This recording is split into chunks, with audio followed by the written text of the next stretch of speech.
성도 여러분 안녕하십니까? 하나님의 은혜와 축복이 우리 모든 성도님들에게 함께 하시기를 바랍니다. 12월이에요. 그죠? 이 달력을 마지막 장을 넘길 때 어떤 기분이신가요?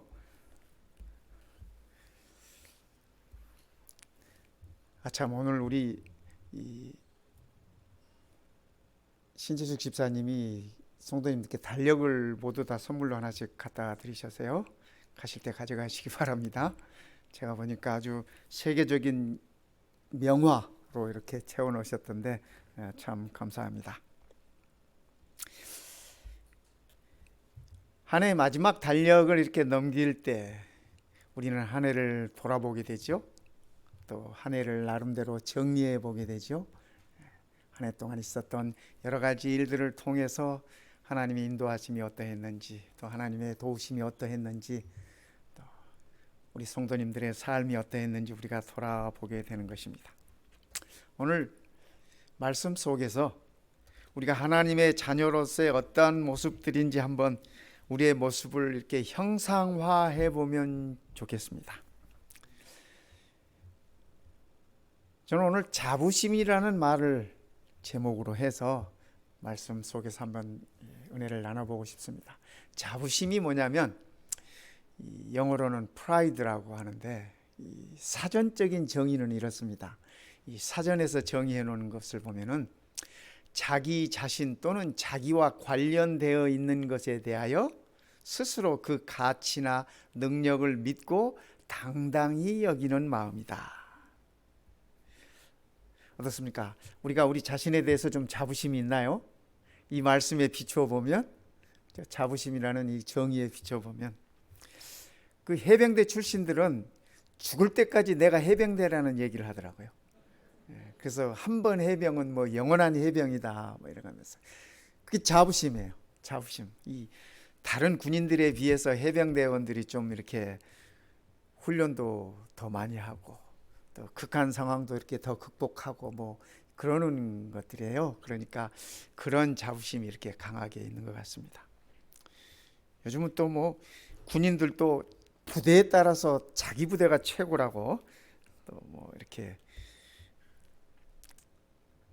제가 존경하는 이 장로님이 계시는데 그 장로님은 식품공학 박사예요. 미국에서 학위를 다 마치시고 패스트푸드라는 그런 유명한 회사가 있지 않습니까? 거기서 은퇴할 때까지 이 공학 박사로 이렇게 재직하셨던 분이세요. 근데 그분이 처음 집사로 부름을 받으셨던 날, 뭐 공학 박사도 교회 오면 그렇잖아요. 처음 집사로 부르심을 받던 날, 그가 집사로서 안수를 받던 날, 집사로서 안수를 받고 나서 그분이 이 명함을 새기셨어요. 명함을 새기셔서 어느 교회 집사 아무개 이렇게 딱 명함을, 그 다음부터 사람들 만나면 공학 박사의 명함을 내놓는 게 아니라 재림교회 집사 아무개라고 하는 명함을 내놓는 거예요. 집사도 그 정도의 자부심은 있어야 되는 게 아닐까. 저는 감화를 받았어요. 그 모습을 보고. 근데 그분이 장로 안수 받을 때 어땠겠어요? 그죠? 명함을 바꾸시더라고요. 명함을 바꾸셨어요. 재림교회 장로 아무개. 이분이 집에서는 그 부인의 이렇게 표현을 빌리면 아무것도 안 한대. 우리 한국 남자들이 좀 그렇지 않습니까? 뭐 어쩔 수 없이 하게 되면 하겠지만 그렇지 않고 안 해도 되면 안 해. 그렇죠? 웬만해서는 안 해. 화장실 청소는 꿈에도 생각 못 하고. 근데 이분이 교회만 오면, 그 부인의 표현이에요. 교회만 오면 화장실 변기에 손 다 넣어가지고 청소를 하고 집에서는 상상도 할 수 없는 그런 모습을 보이더라는 거예요. 그분이 가지고 있었던 그 하나님께서 내게 주신 직분에 대한 그 자부심, 저는 그 자부심이 거룩한 자부심이라고 생각이 들어요.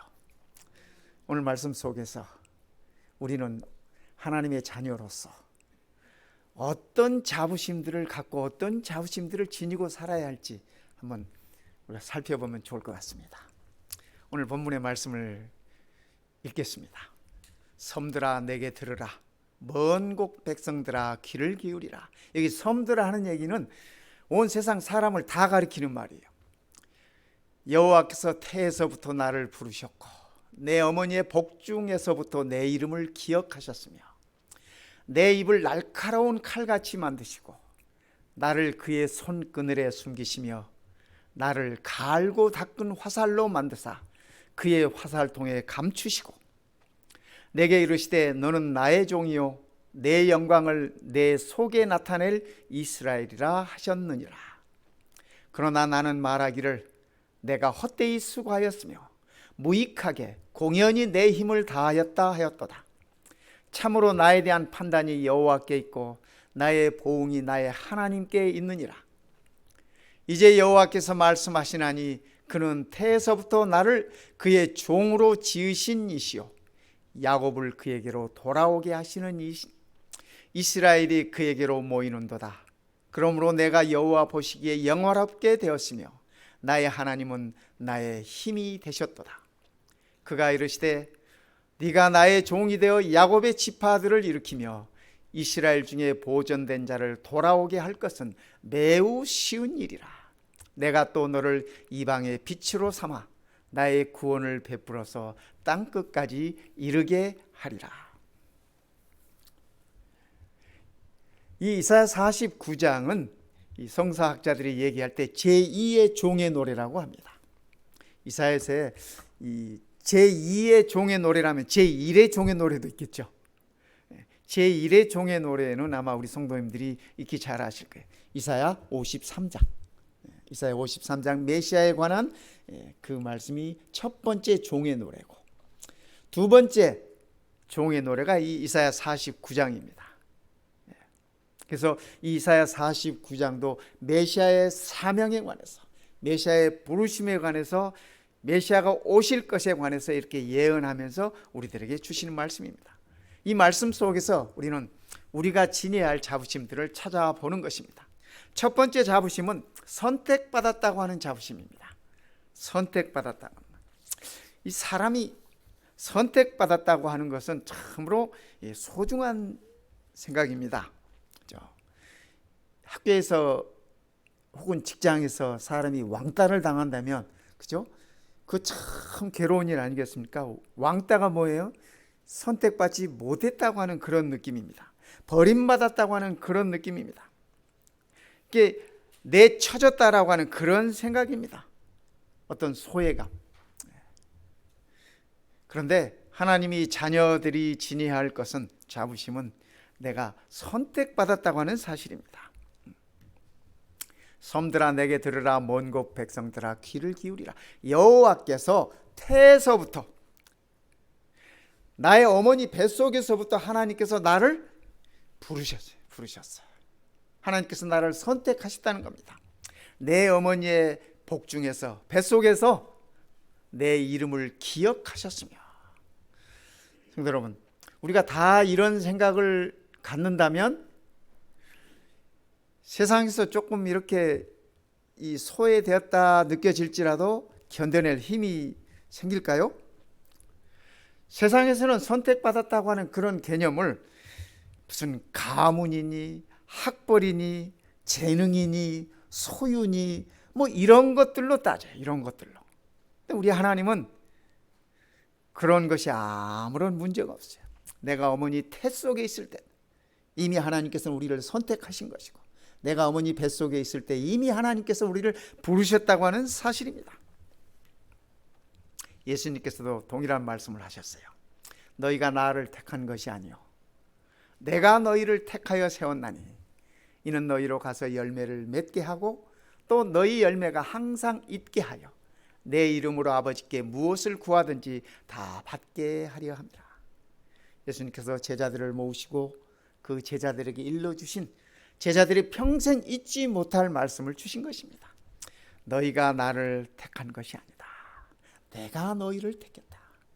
오늘 우리 하나님께서 우리에게 이렇게 말씀하세요. 내가 너희를 선택했다. 내가 너희를 택했다. 이쯤 되면 자부심이 생겨야 되나요? 그렇죠? 예, 자부심이 생기는 것입니다. 이것이 그리스도인의 아름다운 모습으로 꼴지어가는 것입니다. 건강하고 아름다웠고 거룩한 모습으로 꼴지어져 가는 것입니다. 하나님께서 나를 선택했다고 하는 그 자부심이 우리를 그렇게 만든다고 하는 사실입니다. 그러므로 내가 여호와 보시기에 영화롭게 되었으며 나의 하나님은 나의 힘이 되셨도다. 그러므로 왜? 하나님께서 나를 선택하셨으므로, 하나님께서 나를 선택하셨으므로 여호와 보시기에 내가 영화롭게 됐다. 사람 보시기에 내가 영화롭게 된 게 아니라 하나님 보시기에 내가 영화롭게 된 것이에요. 이 같은 성경절인데 개역 성경에는 이렇게 번역을 했습니다. 나는 여호와의 보시기에 존귀한 자라. 모든 어머니 앞에 그의 자식들은 다 존귀해요. 그렇죠? 그 자식이 살인수라 할지라도 어머니는 그 아들을 끝까지 못 버리시더라고요. 제가 그 사형수들이 적어놓은 그 감옥에서 쓴 그 이 편지들 이런 것으로 엮어진 책이 있더라고요. 제가 그 책을 읽었더니 제가 그 책을 처음부터 끝까지 다 읽으시면서 세상의 모든 어머니들에게는 사형수는 없구나 하는 그런 생각을 했습니다. 근데 나는 여호와 보시기에 존귀한 자라. 성도 여러분, 우리 하나님 보시기에 우리 성도님들은 다 존귀한 분이심을 기억하시기 바랍니다. 세상이 나를 어떻게 보든지 그건 상관이 없어요. 세상의 시야는 상관이 없어요. 그들의 시선은 하나님이 나를 어떻게 보실까. 근데 종종 우리는 이런 착각을 할 때도 있습니다. 하나님이 나를 어떻게 보시는가 보다는 세상이 나를 어떻게 보는가에 더 신경을 쓰며 사는 경우들이 왕왕 있습니다. 더 많기도 해요. 오늘 우리가 그러한 생각을 바꿔야겠습니다. 사람이 보는 내가 중요한 것이 아니라 하나님께서 보시는 내가 중요하다고 하는 사실입니다. 그런 자부심이 있을 때 우리는 어떤 열등의식이나 패배의식이나 피해의식이나 이런 모든 것들을 물리칠 수 있다고 하는 말씀입니다. 사도 베드로는 그 사실을 분명하게 알았던 것 같습니다. 그러나 너희는 택하신 족속이요, 하나님께서 택하신 족속이요, 왕 같은 제사장들이요. 베드로 당시에 왕은 제사장이었습니다. 로마의 황제는 로마 종교의 제사장. 너희는 왕 같은 제사장, 거룩한 나라요, 그의 하나님의 소유가 된 백성이다. 베드로는 그가 예수님의 제자로 교육받고 성장하면서 내가 예수님의 제자라고 하는 그 자부심이 그의 삶 속에 가득했던 것 같습니다. 십자가 이후의 말입니다. 십자가 이후의 말입니다. 너희를 어두운 데서 불러내어 그의 기이한 빛에 들어가게 하신 이의 아름다운 덕을 선포하게 하려 하심이라. 우리는 택하신 족속이요, 왕같은 제사장이요, 거룩한 나라요, 하나님의 소유가 된 백성이다. 얼마나 감사한 말씀입니까? 두 번째, 사명을 부여받았음에 대한 자부심이 있어요. 오늘 말씀이 좀 딱딱할 수 있어요. 그래도 소중한 말씀이니까 저는 딱딱하더라도 말씀을 전할 거예요. 이사야 49장 본문의 말씀 속에서 살펴보면 하나님께서 우리에게 사명을 주셨다고 하는 그런 자부심이 있어요. 이제 여호와께서 말씀하시나니 그는 태에서부터 나를 그의 종으로 지으신 이시오, 야곱을 그에게로 돌아오게 하시는 이시니. 야곱이라고 하는 의미는, 이 말씀에서 야곱이라고 하는 의미는 하나님의 자녀들을 하나님에게로 돌아오게 한다는 바로 그 말씀입니다. 오늘 우리에게 주어진 사명은 하나님의 자녀들을 하나님께로 돌아오게 하는 것이 오늘 우리의 사명임을 우리가 기억해야 할 것입니다. 이사야 52장에는 이렇게 말씀하십니다. 좋은 소식을 전하며, 복음을 전하며, 평화를 공포하며, 복된 좋은 소식을 가져오며, 구원을 공포하며. 이 똑같은 말을 반복해서 이렇게 하신 게 다른 표현으로 좋은 소식을 전하며 복된 좋은 소식을 가져오며 평화를 공포하며 구원을 공포하며 시온을 향하여 이르기를 내 하나님이 통치하신다 하는 자의 산을 넘는 발이 어찌 그리 아름다운가. 요즘 현대인들은 발을 예쁘게 하기 위해서 뭐 미용실에 가서 뭐 많이 하대요. 저는 손톱만 하는 줄 알았더니 발도 하더라고. 무슨 뭐 페디케어라 그러던가 뭐 그래요. 정말 아름다운 발이 되기 위해서는, 그죠? 하나님 보시기에 정말 아름다운 발이 되시기 위해서는 어떻게 해야 돼요? 이 말씀 보니까 좋은 소식을 나누어줘야 돼요. 좋은 소식을 전하는데 그 발이 바빠야 돼요. 그 발이 진짜 아름다운 발이야. 비록 발톱에 무슨 뭐 색칠을 안 하고 뭐 다듬지 않아도 그 발이 정말 아름다운 발이라고 우리 하나님께서는 그렇게 말씀하고 계십니다. 바울은 디모데에게, 그의 믿음의 아들 디모데에게 이렇게 합니다. 너는 말씀을 전파해라. 때를 얻든지 못 얻든지 항상 힘쓰라. 범사에 오래 참음과 가르침으로 경책하며 경계하며 구원하라. 그러니까 바울도 그의 믿음의 아들 디모데에게 그의 소명이 무엇인지 그것을 이렇게 분명하게 일러주고 계시는 것입니다. 오늘 우리도 동일한 소명을 받았음을 인하여 자부심을 가지십시다. 우리의 삶이 그분의 소명을 이루는데 쓰임받는다고 하는 사실을 기억하면 참으로 좋겠습니다. 히브리서에는 이렇게 말씀하십니다. 또 약속하신 이는 미쁘시니 우리가 믿는 도리의 소망을 움직이지 말고, 우리가 알고 있는 그 복음에 대한 소망에서 흔들리지 말고 굳게 잡고 서로 돌아봐 사랑과 선행을 격려하며 모이기를 피하는 어떤 사람들의 습관과 같이 하지 말고 오직 권하여 그날이 가까움을 볼수록 더욱 그리하자. 요즘 이 코로나 때문에요, 좋은 이 명분이 생겼어요. 그래서 이 교회 가기 싫은 사람들이 교회 안 가는 좋은 명분이 생겼어요. 그래서 뭐 툭 하면 그냥 TV 앞에서 말씀 듣지. 그렇습니다. 누가 제일 기뻐할까요, 성도 여러분? 그죠? 네. 모이기를 피하는 이들을 기뻐하는 건 사단의 영향력 속에 있는 것입니다. 우리 하나님께서는 분명하게 말씀하세요. 약속하신 이는, 우리에게 약속 주시는 하나님은 정말 믿을만하니 우리의 믿는 도리의 소망을 움직이지 말고 굳게 잡으라고 말씀하시면서 서로 돌아보고 서로 격려하고 서로 사랑과 선행으로 격려하면서 함께 모이라고 얘기합니다. 모이기를 피하는 자처럼 그들의 습관과 같이 하지 말고 오직 서로 권하여 주의 오심의 날이 가까울수록 그렇게 하라고 그렇게 권면하고 있습니다. 우리는 어려운 환경일지라도 힘든 상황일지라도 하나님을 향한 우리의 자부심에 상처를 남기면 결코 되지 않을 것입니다. 세 번째, 능력을 주셨음을, 우리에게 능력을 주셨음을 자부심을 가지라는 얘기입니다. 사명을 주신 분은 사명뿐 아니라 그 사명을 이룰 수 있는 힘도 함께 주시는 분이라는 말씀입니다. 내 입을 날카로운 칼같이 만드시고, 이 말씀 그대로 생각하시면 안 돼요. 그죠? 내 입을 날카로운 칼같이 만드셨다고 하는 이 말씀은 복음을 나타냄에 있어서, 좋은 소식을 전함에 있어서 그렇다는 얘기입니다. 그런데 좋은 소식을 전하면은 이 날카로운 칼이 아니라 남의 얘기하는데 날카로운 칼이 되신 분들이 있어요. 그렇죠? 우리가 이런 건 피해야 되는 거예요. 이런 건 피해야 되는 거예요. 성도들의 삶에 있어서 그리스도를 닮고자 하는 자아 형성을 위해서는 우리의 입이 좋은 소식과 복음을 전하는데 날카로운 칼이 됩니다. 주의 말씀은 운동력이 있어서 살아 움직이고 골수를 쪼개는 것 같은 그러한 칼날이 되어야 한다는 것입니다.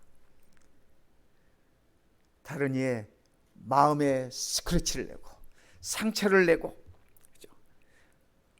다른 이의 마음을 쪼개는 그런 칼날이 아니라고 하는 말씀입니다. 나를 그의 손그늘에 숨기시며 나를 갈고 닦은 화살로 만드사 그의 화살통에 감추시고. 이 시편 49편, 이 이사야 49장에서는 이렇게 말씀하시는 것입니다. 하나님께서 우리를 갈고 닦은 화살. 여러분 화살 만드는 거 보셨습니까? 그렇죠? 이 철공소에서 뜨거운 불에 쇠를 넣어가지고 두들기고 그 모양을 만들고 그 다음에 이 화살이 잘 들어가야 될 거 아닙니까? 그래서 아주 샤프하게 이렇게 갈아요. 우리 하나님께서 우리를 그렇게 만드셨다는 것입니다. 그의 화살통에 우리를 감추시고 내게 이르시되 너는 나의 종이요 나의 하나님은 나의 힘이 되셨도다.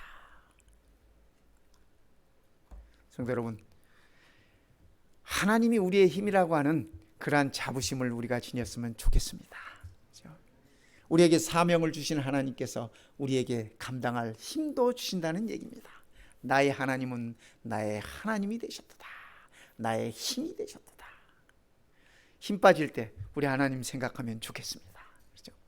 또 하나님께서 우리에게 말씀하십니다. 너는 나의 종이다. 종의 힘은 어디서 오냐면 주인이 누구냐에 따라서 힘이 크기가 다릅니다. 크기가 달라요. 그런 거 경험해 보셨어요? 국민학교, 이 초등학교 다닐 때 우리 아빠는 뭐야?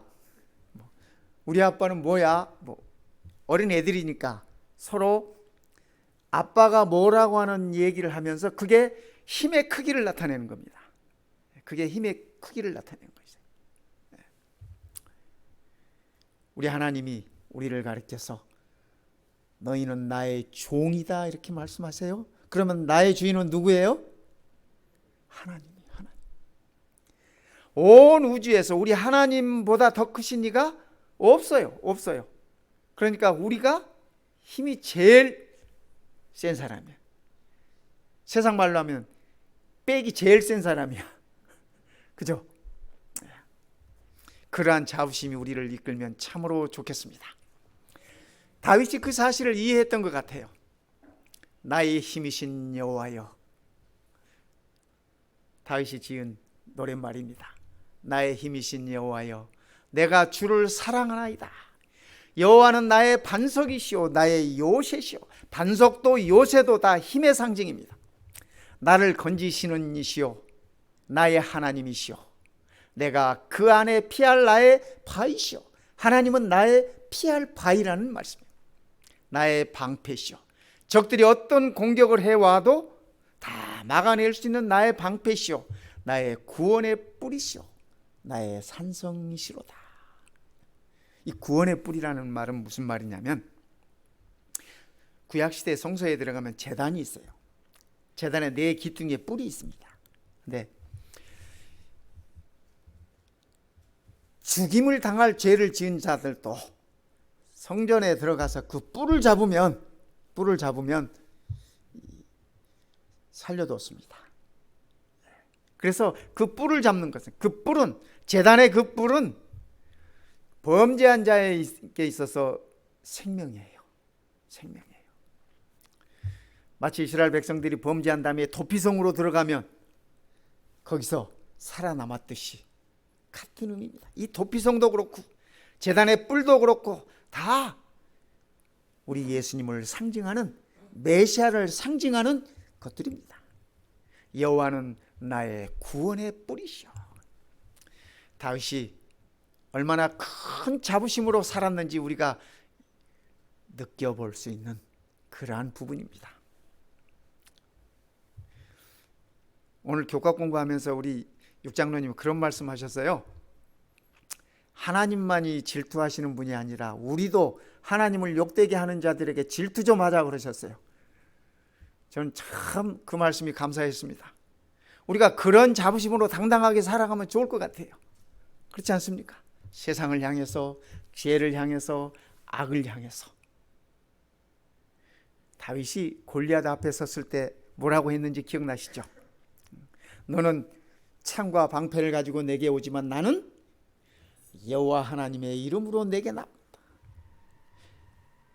그 어린 다윗의 가슴 속에는 하나님이 자기의 힘이라고 하는 자부심이 가득했던 것입니다.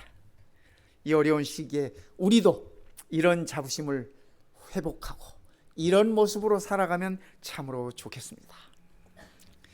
그러기에 이사야 49장에서 우리가 살펴볼 수 있는 것은 내가 선택받았다고 하는 자부심입니다. 두 번째, 하나님께서 내게 사명을 부여하셨다고 하는 자부심입니다. 세 번째, 사명을 주신 그 하나님께서 내게 사명을 이룰 힘도 주셨다, 능력을 주셨다고 하는 자부심을 갖는 것입니다. 내일 저녁부터 우리 기도주일이 시작됩니다. 그렇죠? 이번 기도주일은 이 책 지으신 저자께서, 여러분 이 책을 우리 성도님들 다 나눠드렸는데 다 읽어보셨죠? 네. 웃으시는 분은 아직 못 읽으신 분이시고 대답하시는 분은 읽으신 분이에요. 참, 근데 대답하시는 분이 많으셔서 참 감사합니다. 이 책이 이 장수를 보면은 14장으로 이루어졌습니다.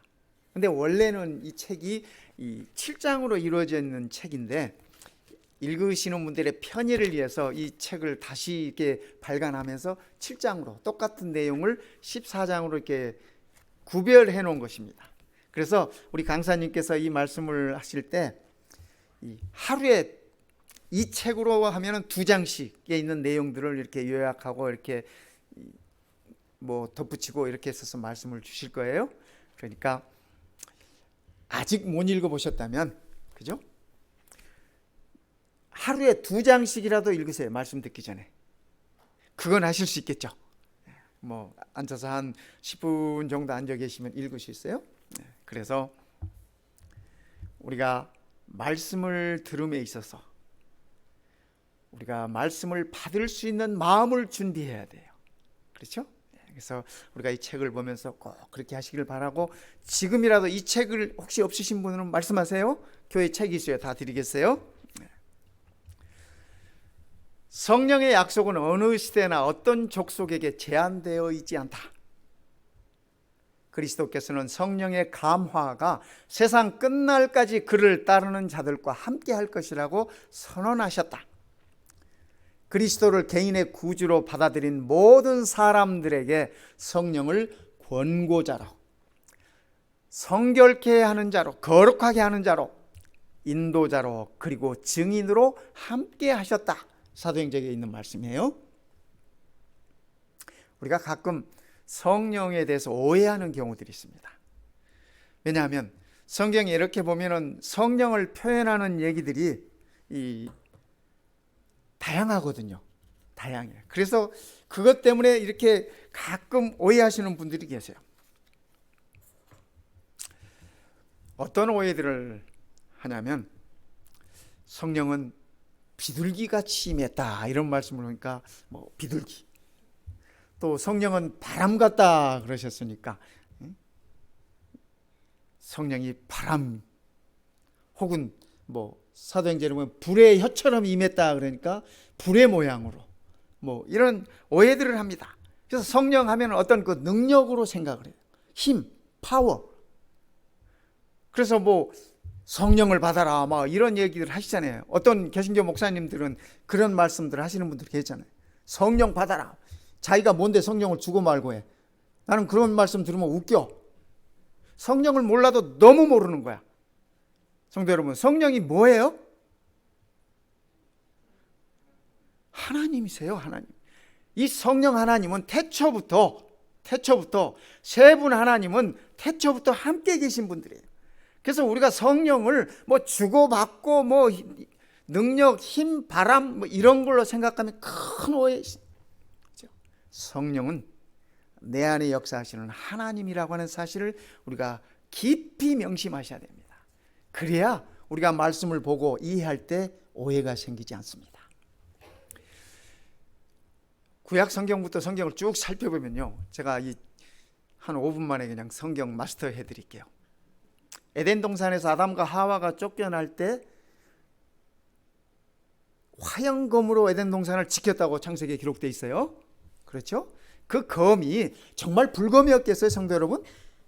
그는 성경을 기록하는 사람이, 그죠? 성경을 기록하는 사람이 그렇게 표현했던 것뿐이에요. 에덴 동산을 지키셨던 그 불길은 하나님의 임재하심이었어요. 하나님의 임재하심이었어요. 모세가 하나님께로부터 부르심을 받을 때 떨기나무가 불에 타는데, 그죠? 불이 확 붙었는데 떨기나무는 타지 않아요. 모세가 두려움 가운데 그것을 지켜봤을 때 하나님께서 모세를 부르셨어요. 그러게 그 떨기나무에 붙었던 그 불은 하나님의 임재하심입니다. 하나님의 임재하심.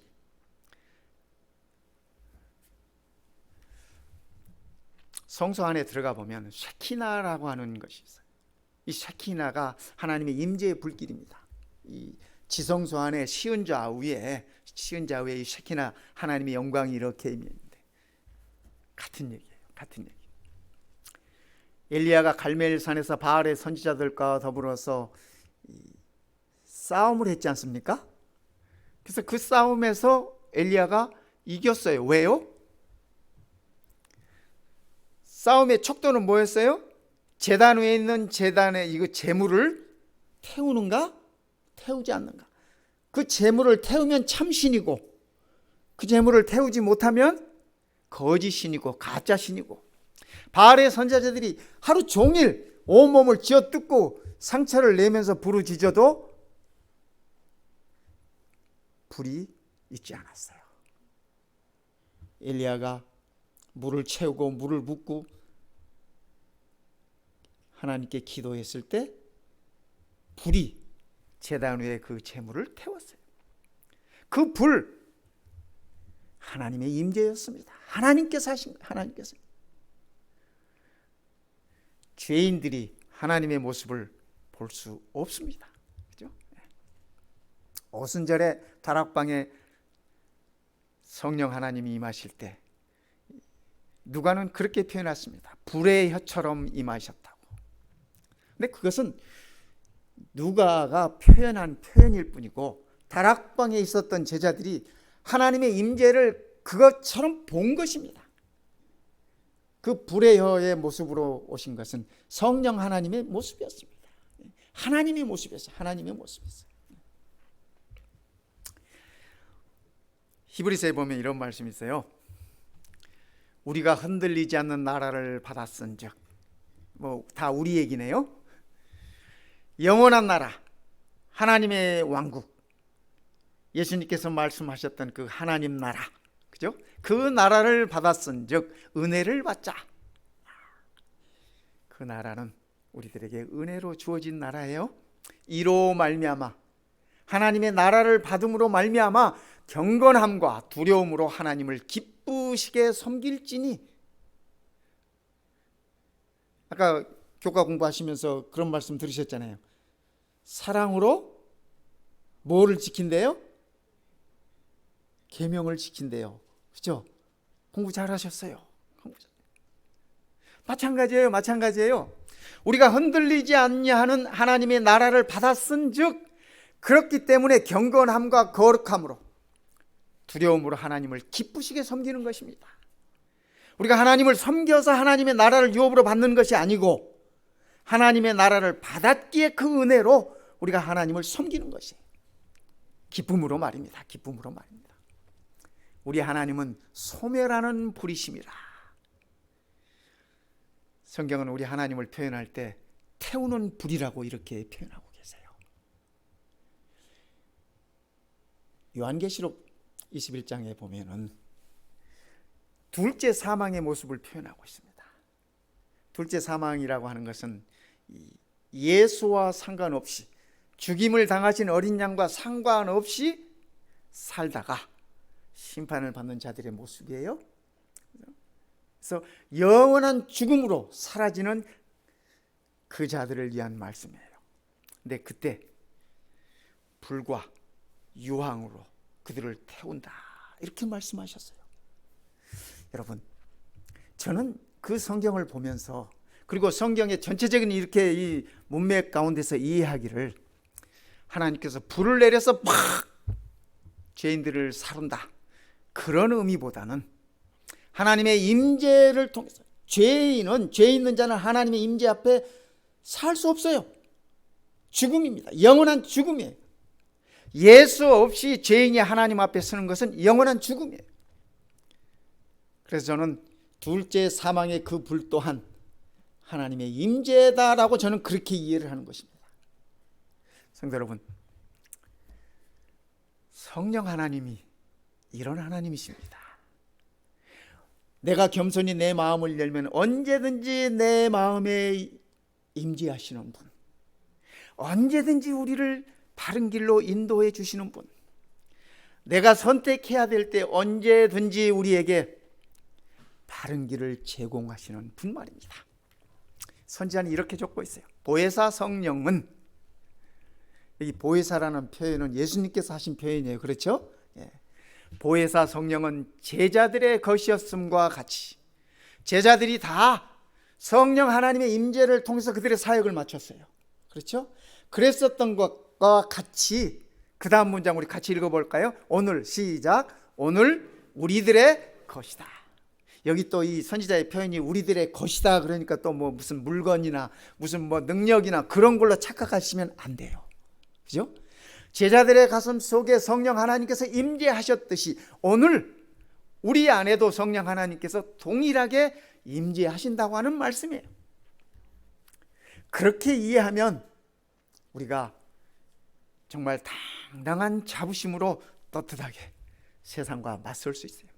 성령께서는 세상의 증오를 받으며 그 자신의 실패와 과오를 인식하는 가운데 투쟁하고 씨름하는 영혼에게, 대부분의 우리 믿음의 식구들이 이런 씨름이 있고 이런 투쟁이 있지 않습니까? 그렇죠? 세상의 미움을 받아 신앙대로 살아보려고 하면 꼭 무슨 일이 터져. 그렇죠? 세상의 증오를 받으며 자신의 실패와 과오를 인식하는, 내 실패와 내 과오가 인식될 때마다 얼마나 절망스럽습니까? 그렇죠? 그렇게 투쟁하고 씨름하는 영혼에게 그 모든 위기에서 버틸 수 있는 힘을 공급해 주신다. 누가요? 누가? 성령 하나님께서. 그렇죠? 네. 요즘 우리에게 꼭 필요한 분 아니에요? 그렇죠? 슬픔과 고통으로 전망이 어둡고, 요즘 현대인들의 삶에 이 코로나뿐만 아니라 요즘은 또 뭐 다른 바이러스까지, 그죠? 어쩌자는 건지 모르겠어. 어쩌자는 건지. 참, 이 숨 쉴 여유를 안 줘. 슬픔과 고통으로 전방이 어둡고 앞날이 혼란스럽게 보이므로 무력함과 외로움을 느끼는 때, 딱 요즘 현대인들의 삶의 모습 아니에요? 그렇죠? 현대인들의 삶의 모습이야. 무력함, 외로움. 바로 그때가 믿음의 기도에 대한 응답으로 성령께서 마음의 안위를 가져다 주시는 때이다. 오늘이, 지금이 우리에게 가장 성령 하나님이 필요한 때라는 말씀이에요. 그리고 그 성령 하나님께서 우리들처럼 이렇게 무력하고 외롭고, 그렇죠? 참이 투쟁하고 있을 때 성령 하나님께서 우리에게 마음의 위로와 평안을 주시는 때라고 선지자는 그렇게 얘기하고 계시는 것입니다. 성도 여러분, 거룩함이라는 황홀경이 아니다. 대부분의 그리스도인들이 어떤 황홀함을 경험해 보기를 소망해요. 그래서 누가 큰 병에 걸렸다가 나았다 그러면은 그 얘기 들으면 드라마틱하잖아요. 그러니까 나도 좀 저래봤으면. 그거는 끝만 보는 거예요. 끝만 보는. 그 과정은 얼마나 힘들고 견디기 어려웠는지 모르는 얘기야. 모르는 얘기야. 제 친구 목사가 있는데 그의 아버지가 목사님이셨어요. 그러니까 2대째 목사였는데 한 번은 그런 얘기를 해요. 그가 살아온 이 삶의 모습과 제가 살아온 삶의 모습이 달라. 어느 날 제 얘기를 듣더니 나도 좀 그런 드라마틱한 것, 그런 경험이 좀 있었으면 좋겠다. 그래서 제가 제 친구의 뒤통수를 한 대 후려 갈기면서 호강에 초쳤다 이놈아 제가 그랬어요. 호강에 초쳤다는 말 아세요?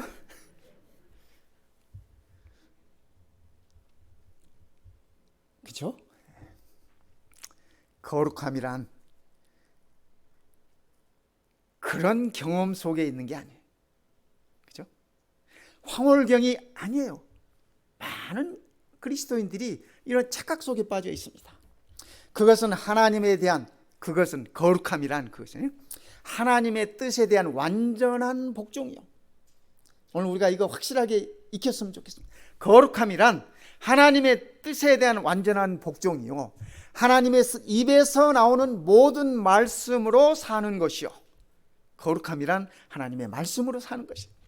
하늘 아버지의 뜻을 따라 행하는 것이요. 빛 가운데처럼 시련과 어두움 중에서도 하나님을 신뢰하는 것이요. 거룩함이란 어둠과 시련 중에도 하나님을 신뢰하는 것이요.